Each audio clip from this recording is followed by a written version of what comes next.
The real horror isn't the sudden jolt or the scream that tears loose from your throat. It's the slow, agonizing realization that the map in your mind is lying to you. Fear, true fear, isn't about monsters with too many teeth. It's about the roadside stop. It's the moment the world you trusted tilts just a fraction, and the familiar asphalt under your tires becomes a current pulling you towards something impossibly old and deeply hungry. I've driven 1,000 nights hauling freight from coast to coast, watching the same tired sunrises burn off the same greasy mist, but it's the stops, the ones that aren't on the official maps, the ones you see only when the moon is thin, and your eyes are blurring from fatigue that stick to the soul like old motor oil. They're checkpoints, not for rest, but for assessment. I've seen 3 such places, each different, a wrinkle in the fabric, where the night leaks through. And in each one, the rule was the same. If you stop your engine after midnight, you don't leave before the false dawn of 5 a.m. Those stops are the key word, the roadside stop. And once you pull over, you're on their time, not yours. I've been a night driver long enough to know the difference between an empty stretch and a waiting stretch. And I've learned that some stretches of highway hold a kind of gravity, all their own, drawing in the weary like moths to a black light. Tonight I'm telling you about 3 nights, 3 stops, and the things that wait just beyond the glare of the high beams. The first time I was hauling perishable goods south toward the Gulf, cutting through the scrubland of what I thought was West Texas. It was a black night, the kind where the stars are so numerous they look like spilled salt, yet offer no actual light, just an intimidating depth. My rig, a Peterbilt I called the Iron Horse, was humming along fine until the temperature gauge started creeping. Nothing dramatic, just a slow, dishonest climb. I'd checked the coolant an hour before. I pulled off onto what looked like a service apron, just cracked, oily concrete spilling off the shoulder, barely wide enough for my duals, but a faint, square-cut neon sign hung crookedly over a low cinder block building, the Last Chance. Diner and Fuel. It looked like it had been there since the Eisenhower administration and hadn't seen a fresh coat of paint since.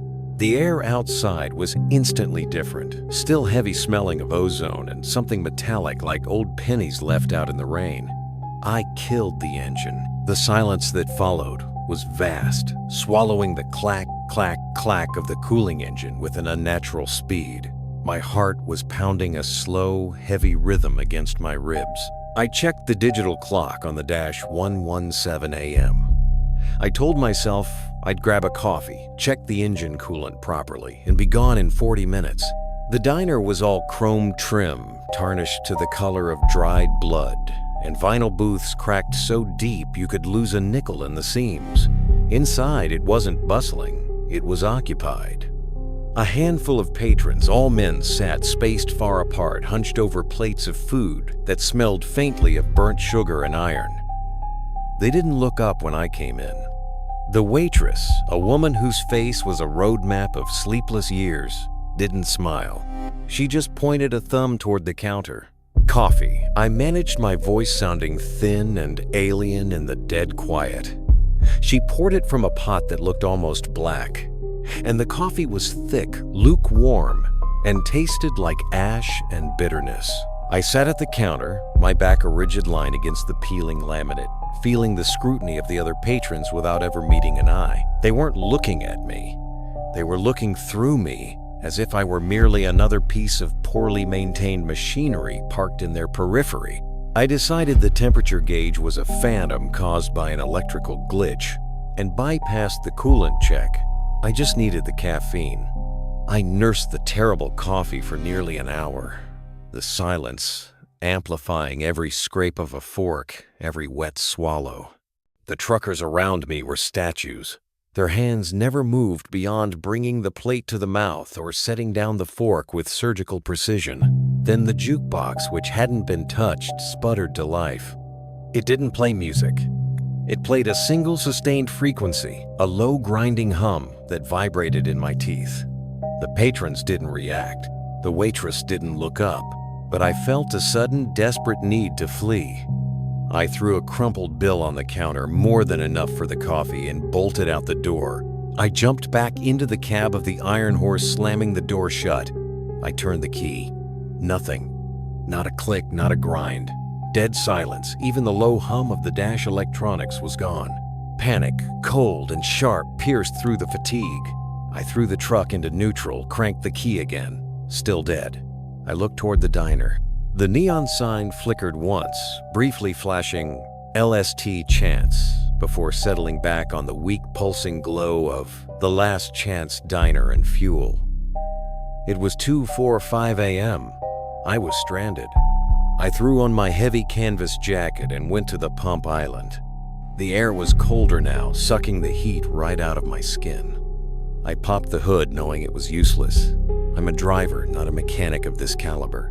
As I shone my heavy-duty flashlight over the engine block, I saw it, or rather, I saw the effect of it. The metal on the manifold, the heavy steel housing around the alternator, they were damp. Not with water or oil or antifreeze. It was a thin, clear slime that caught the beam of my light slick and cold. It smelled overwhelmingly of ozone, like right before lightning strikes. I wiped a finger across the slime and immediately regretted it.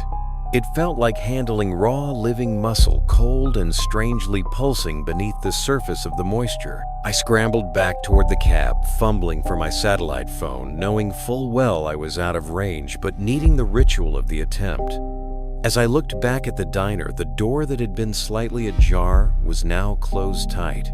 The light inside seemed dimmer, as if something vast and dark had settled in front of the windows. Then came the sound. It wasn't loud, not at first.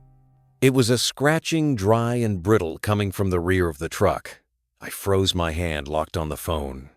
I live by instinct. Instinct told me not to turn around. But the sound was insidious, like fingernails dragging across metal grating, persistent and methodical. Scratch, drag, scratch, drag. It was moving along the side of my trailer, 2 axles of stainless steel hauling refrigerated cargo. I whispered, "Don't look, just get inside." I fumbled the door open, swung myself up onto the step, and paused, my head poking out into the oppressive dark. The scratching stopped. The quiet returned heavier this time, pressing against my eardrums until they ached. I edged my head around the cab door, peering into the vast black reflection on the side of the trailer. The surface was smooth, mirror-like in the ambient starlight. Nothing. Just my own terrified, pale reflection staring back. I let out a shaky breath and was about to pull myself into the seat when my reflection moved without me moving. My mirrored image tilted its head slowly, my eyes widening into black saucers. Then its mouth opened, impossibly wide, not in a scream, but in a silent, stretched rictus of hunger. The reflection wasn't me anymore. It was a mask of my fear-given form on the steel. It didn't have teeth, not exactly. It had layers of fine, dark cilia like the sensory hairs of an insect vibrating rapidly within the cavern of the mouth. I stumbled backward, tripping off the step and landing hard on the cracked asphalt, the air knocked clean out of my lungs. I scrambled backward on my elbows crab, walking away from the massive looming shape of the truck. The thing on the trailer didn't step out. It didn't need to. It was part of the roadside stop. It was the stillness. When I finally managed to look up again, the reflection was gone. The stainless steel was just steel again, reflecting the indifferent stars. I could hear the faint, almost subsonic thrum of the world restarting, the distant whine of an unknown wind, the faint ticking of the truck's cooling metal. I clawed my way back into the cab. I tried the ignition one last time, desperately turning the key. This time, the engine roared to life, a beautiful, deafening symphony of diesel power. I didn't check the gauge. I didn't look in the mirrors. I slammed the gear selector into drive and stomped the accelerator, the tires spitting gravel as I shot back onto the highway. I didn't ease off the gas until the sun was a tangible, warm presence on my face, a full 3 hours later. The slime was gone from the engine. The gauges were normal, and the only proof I had was the raw, shaking terror in my hands and the lingering cold smell of ozone clinging to my jacket. That was the isolation, being completely alone with something that needed you to see it to make it real. The second time, the roadside stop found me in the humid twilight of the coastal Carolinas. I was carrying a load of lumber, feeling the weight of 2 lifetimes of accumulated mistakes pressing down on me harder than the cargo. My personal flaw, the shadow I drag everywhere, is guilt, the crushing, silent kind that comes from leaving someone behind from a choice made in haste that splintered a life. I was angry at the silence of the truck cab, angry at the job, angry at myself, and that anger was a constant low-frequency noise in my head. It was around 3:00 a.m. when the rain started, not a cleansing storm, but a thick, viscous drizzle that seemed to coat the windshield in oil. I was on a stretch of 2-lane blacktop where the trees pressed so close they formed a claustrophobic tunnel, their branches scraping against the side of the trailer like skeletal fingers. I saw the sign illuminated by the weak, greenish glow of a single malfunctioning lantern, Mabel's Retreat. Cold drinks and shade. It looked less like a stop and more like a historical marker for despair. The air when I stopped was heavy with the scent of wet earth and something sweet, sickly sweet, like rotting magnolia blossoms. I pulled up to a small wooden shack that looked ready to collapse into the swampy ditch beside it. I didn't need fuel or coffee. I needed a momentary reprieve from the noise in my skull from the face of the person I'd left behind, the one whose memory I tried to drown out with diesel fumes and highway miles. I stepped out the mud, sucking at the soles of my boots, and walked toward the shack. Inside, Mabel, a woman who looked younger than her name suggested, but whose eyes held the exhaustion of 1,000 years, was wiping down a counter made of rough-hewn planks.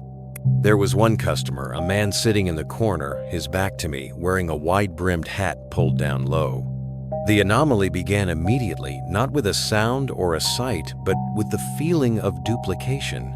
Mabel looked up at me, but her expression was flat, rehearsed.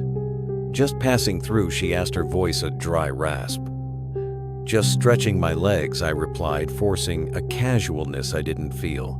I walked toward the back wall where a grimy mirror hung, hoping to straighten my face to prepare for the next leg of the journey. When I looked in the glass, my reflection was there, but it wasn't me. It was me standing at the counter ordering coffee, looking tired but composed. My reflection was talking to Mabel. I watched paralyzed as the image in the glass, my double nodded, paid for the imaginary coffee, and then turned its head toward the corner where the man Saturday. The man in the corner was my reflection's focus.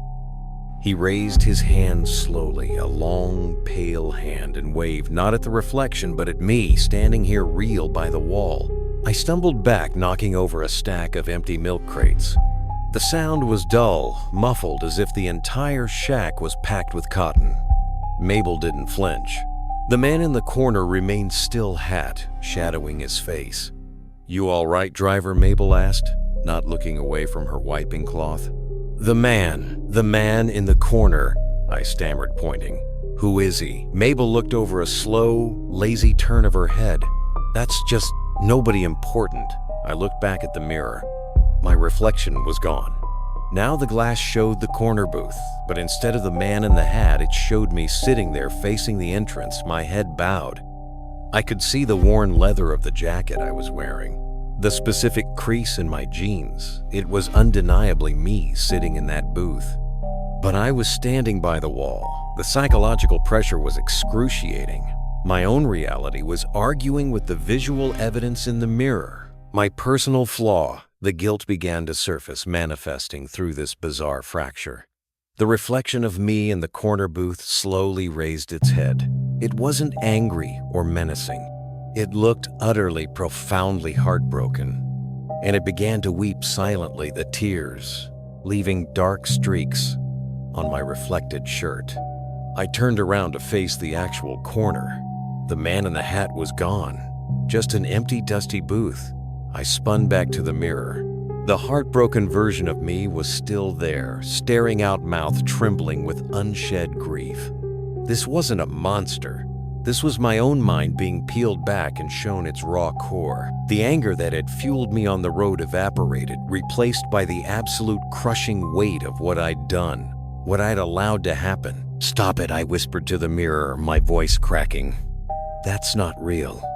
The reflected me stood up slowly, painfully, and began to walk toward the mirror, toward me. As it approached the glass, the image didn't shatter. It warped.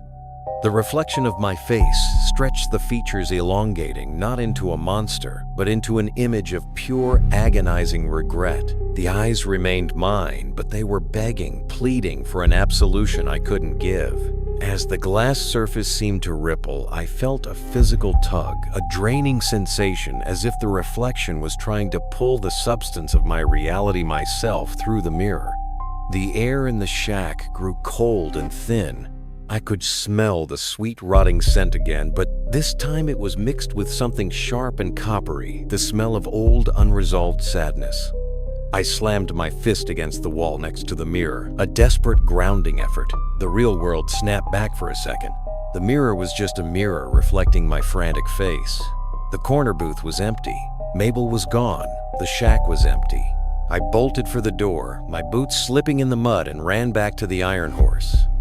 I turned the key. The engine caught instantly, roaring in defiance of the earlier dead stop. I didn't look at the rear view. I drove away from the sick, sweet smell, accelerating too fast the weight of my guilt, now a tangible passenger in the cab sitting right where my reflection had been weeping. I checked the clock, 4:58 a.m. 2 minutes to spare before the roadside stop claimed the night. I drove straight through the morning, the sun feeling too bright, too aggressive, until I hit the first major city, needing the noise and the density of other people to keep the image of my weeping double locked away. That was the psychological terror, seeing the consequence of your own flaw given form, a perfect heartbroken double begging you to join it in the glass. The third time was different again, colder, older. I was traveling through the high desert hauling mining equipment into Nevada. This time the roadside stop wasn't a diner or a shack. It was a stretch of asphalt so unnaturally smooth, so perfectly black that it seemed to absorb the very light of the moon. It was an unmarked pull-off, nothing but a mile of pristine pavement cutting into the dust and sagebrush, guarded on either side by ancient skeletal Joshua trees that looked like arthritic supplicants. My internal clock screamed 4:00 a.m. I pulled over, not because the truck needed it, but because I needed to understand. After the last two encounters, I realized these weren't random anomalies. They were recurring points of failure, places where the boundary was thin, and I, by stopping my vehicle, was interacting with the local lore. I turned off the ignition and stepped out. The desert silence here was absolute, a physical pressure on the eardrums far more profound than the diner's quiet. The air was desert dry, sterile, yet I could detect a faint mineral smell like crushed stone and ozone mixed. This felt like the origin point, the source code for the stops. I walked a few yards away from the truck, using the beam of my flashlight to trace the perfect edge of the blacktop. This road, this specific stretch, didn't feel built. It felt placed. I remembered a fragment of a conversation years ago, an old desert rat rambling in a bar about the old highway system, the ones they abandoned when they rerouted I-15. He'd spoken of the roadside stops not as businesses, but as grave markers. He said that back in the early days of motorized travel before standardized routes, the vast empty places demanded a toll for passage. When a driver broke down or fell asleep at the wheel, or simply vanished on a lonely stretch, the land would sometimes claim the location. The legend went that if a driver was desperate enough to pull over exactly where another had failed, the land would offer a temporary reprieve, a stop, but only until the debt of the previous soul was paid. And the only currency accepted was the vehicle and the time of the occupant. I knelt down at the edge of the pristine blacktop. The dust of the desert met the asphalt in a razor-sharp line. I ran my hand over the pavement. It was slightly warm, radiating a stored heat that belied the cold desert night. I felt a deep primal wrongness here. The land hadn't just absorbed the travelers. It had absorbed their intent to move forward, trapping their momentum. I walked further down the empty mile, feeling smaller and more foolish with every step. I stopped near the middle and shone the light ahead. About 50 yards away, the perfect black road ended abruptly dissolving into the rough natural sand and gravel of the desert floor, just as if the asphalt section had been laid down as a single, impossibly long mat and then cut off. As I stood there, a sound finally broke the vacuum, a faint, rhythmic thump, thump, thump. It was the sound of a heavy, flat object striking the road surface coming from the direction of the truck. It was the sound of a worn tire, a spare, maybe bouncing along the pavement. I spun around, flashlight beams sweeping wildly. The iron horse was sitting exactly where I left it, still and silent. The spare tire was bolted securely to its rack behind the cab. The thumping continued closer now, more insistent.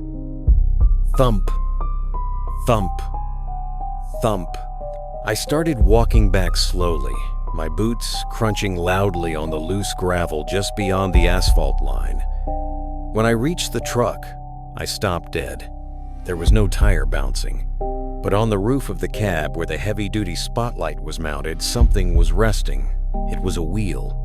Not a tire, but the bare rusted metal rim of a heavy truck wheel, the kind that might have belonged to a Model A or a pre-war flatbed. It was pitted and ancient, and it was moving. It wasn't rolling. It was rocking, back and forth, in a steady arc pivoting on a single point of rust pressed against the metal roof of my cab. Thump, thump, thump. It rocked, and with each impact, a cloud of fine ochre-colored dust puffed into the air. It sounded exactly like the sound of a man, a tired, desperate man trying to rock himself back to consciousness after collapsing in the cab of his broken-down vehicle, an endless, futile effort in the heat. This was the consequence. The land didn't want my truck.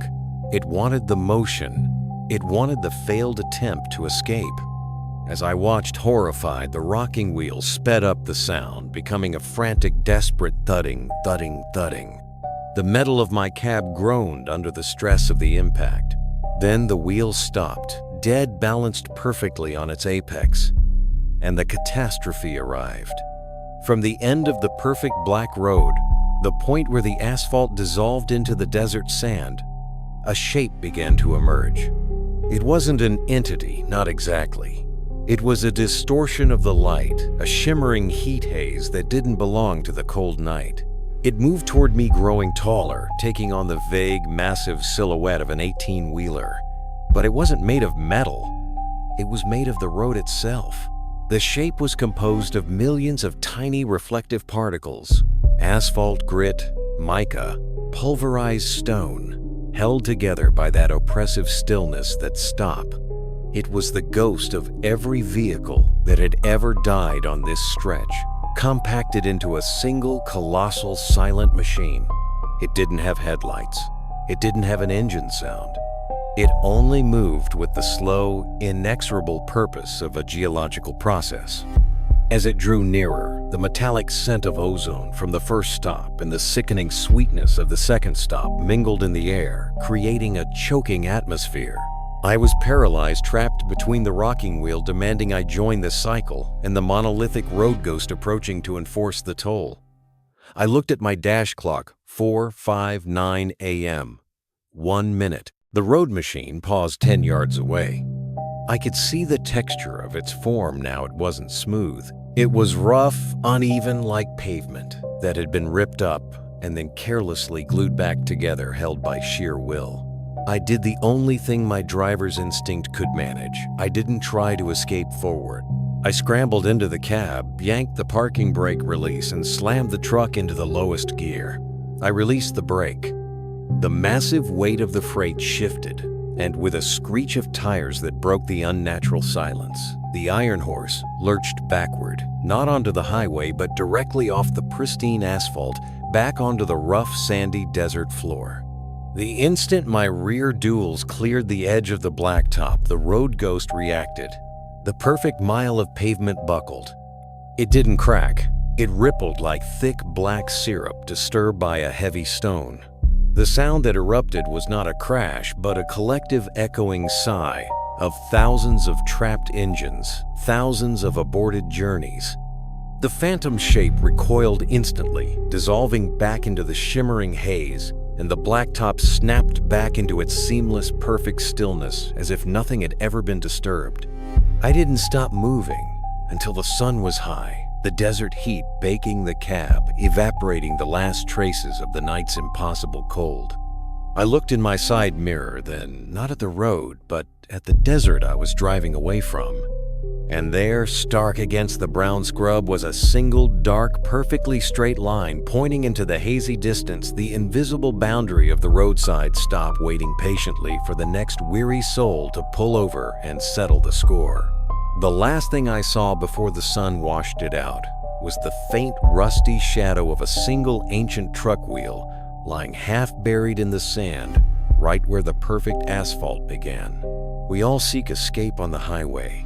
We think the miles are putting distance between us and whatever haunts us, the decision we made, the thing we didn't see, the place we shouldn't have stopped. But the road, especially in the deep dead hours, is a mirror. The roadside stop is never about fuel or rest. It's about alignment. It's the land asking you, are you going anywhere really, or are you just stuck? The raw terror, the kind that lives behind your eyes for weeks afterward, isn't the supernatural event itself, but the undeniable truth. It screams that some moments of profound fatigue or crushing regret are so heavy they can physically anchor you to a spot between destinations, forcing you to wait until the sun deems you worthy to move on. And sometimes the price for that extra hour of life is simply witnessing what waits in the darkness for the rest of us to catch up.